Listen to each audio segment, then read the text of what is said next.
Hi, Andy Biggs, Congressman from Arizona's 5th Congressional District here. Just going to talk briefly about the whistleblower letter that was released yesterday, the transcript of the July 25th conversation between the Ukrainian president and President Trump was released.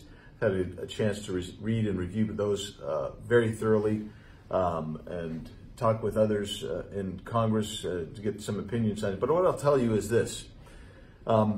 In the whistleblower's complaint, you have to understand something. There is no firsthand knowledge. This person basically makes some assumptions and suppositions based solely on what that person heard from somebody else. And in some instances, what the whistleblower heard from somebody else who heard from somebody else. In court, we call that hearsay. And hearsay is not admissible. And it's not admissible for one reason. It is inherently unreliable.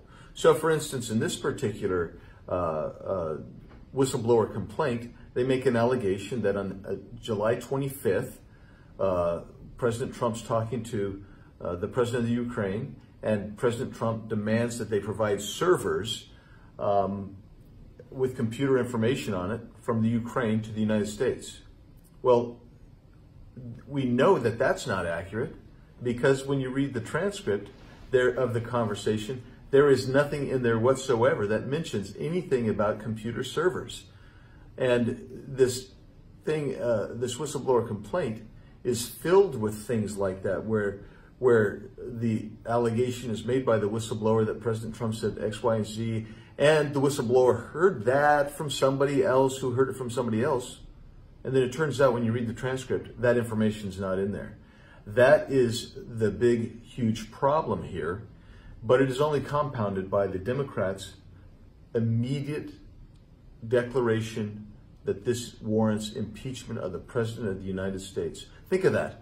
Overthrowing the will of millions, tens of millions of voters based on evidence that they hadn't seen. And then when they do see it, they're going to try to defend this hearsay, this whistleblower complaint that has no specific information or allegation in it. This is the type of thing that basically undermines the constitutional republic, which is the United States of America.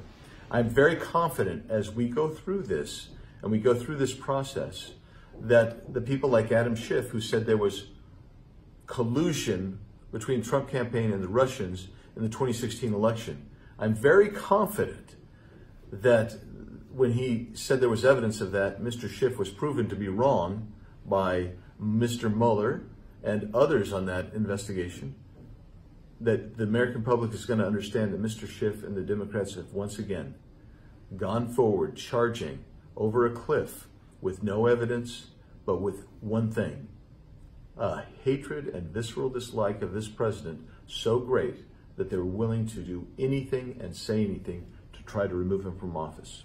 I'll keep you posted.